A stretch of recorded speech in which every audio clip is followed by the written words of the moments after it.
நான் திண்டுக்கல் மாவட்டம் அரசு உயர்நிலைப்பள்ளி கரிசல்பட்டியில் படிக்கிறேன். பிளாஸ்டிக் மாசுபாடு என்பது உலகளாவிய ஒரு மிகப்பெரிய பிரச்சனையாகும். நாம் உதாரணமாக எடுத்துக்கொள்வோம். ஒரு டீ கடைக்கு செல்கிறோம். அங்கு ஒருவரிடம் டீயை பார்சலாக கேட்கிறோம். அவர் கண்டிப்பாக ஒரு பிளாஸ்டிக் கவரில் தான் டீயை ஊற்றுவார்.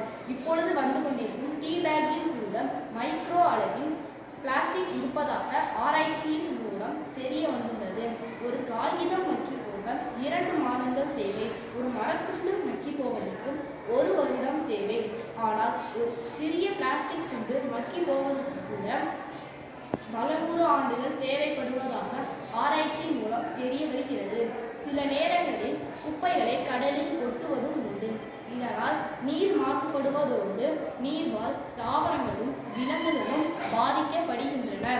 நீர்வாழ் தாவரங்களையும் விலங்குகளையும் நாம் காப்பதற்கு கடலில், ஆறுகளில், குளங்களில் குப்பைகளை கொட்டுவதை நாம் தவிர்க்க வேண்டும். பிளாஸ்டிக் குப்பைகளை எங்கள் ஊரில் அதிகமாக எரிப்பார்கள். பிளாஸ்டிக் குப்பைகளை எரிப்பதன் மூலம் அதிக அளவு காற்று மாசுபடுகிறது. எங்கள் ஊரில் அதிக அளவு பிளாஸ்டிக் குப்பைகளை சில இடத்தில் கொட்டுவதால் மாடுகள் அதனை சாப்பிடுவதும் உண்டு. மாடுகள் அந்த பிளாஸ்டிக் குப்பைகளை சாப்பிட்டு பாதிக்கப்படுகின்றன. ஆகையால் பிளாஸ்டிக் குப்பைகளை கண்ட இடத்தில் கொட்டக்கூடாது. மக்கும் குப்பை, மக்கா குப்பை என 2ஆக பிரித்து கொண்டு அதில் மட்டுமே மக்கா குப்பையில் பிளாஸ்டிக் குப்பையை போட வேண்டும்.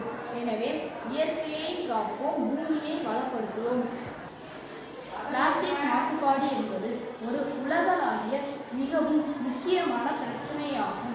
பிளாஸ்டிக் குப்பைகளை பாதுகாத்து வைத்தால் அது மிகப்பெரிய பிரச்சனையை ஏற்படுத்தும். எனவே பிளாஸ்டிக் குப்பைகளை நாம் அழிக்க வேண்டும். பிளாஸ்டிக் குப்பையை எரித்தால் காற்று மாசுபடுவதும் உண்டு. ஆகையால் பிளாஸ்டிக் குப்பைகளை எரிக்கக்கூடாது. அதற்கு பதிலாக அதனை மறுசுழற்சி செய்ய வேண்டும். உதாரணமாக எடுத்துக்கொள்வோம். நாம் ஒரு டீ கடைக்கு செல்கிறோம். அங்கு ஒருவரிடம் டீ கேட்போம். ஆனால் அவர் அதனை பிளாஸ்டிக் கப்பிலோ அல்லது கவரிலோ தான் ஊற்றி கொடுப்பார்கள். இதனால் அதனை பருகும் நாள் எந்த நோய்க்கு வேண்டுமானாலும் பாதிக்கப்படலாம். ஆகையால் டீ கடைக்கு செல்லும் முன் ஒரு செம்பை எடுத்துக்கொண்டு செல்ல வேண்டும். பிளாஸ்டிக் கவரில் டீயை வாங்குவது நமது உடல் நலத்திற்கு கேடு விளைவிக்கும். ஆகையால் பிளாஸ்டிக்கை பயன்படுத்தக்கூடாது. சில நேரங்களில் பிளாஸ்டிக் குப்பைகளை நாம் கடலில் கொட்டுகிறோம். கடலில் பிளாஸ்டிக் குப்பைகளை போடுவதால் நீர் மாசுபடுவதோடு நீர்வாழ் தாவரங்களும் விலங்குகளும் பாதிக்கப்படுகின்றன. ஆகையால் பிளாஸ்டிக் குப்பைகளை கடலிலும் கொட்டக்கூடாது. பிளாஸ்டிக் குப்பைகளை கண்ட இடத்தில் போடுவதால் மாடுகள் அதிக அளவில் பிளாஸ்டிக் குப்பைகளை சாப்பிடுகின்றன.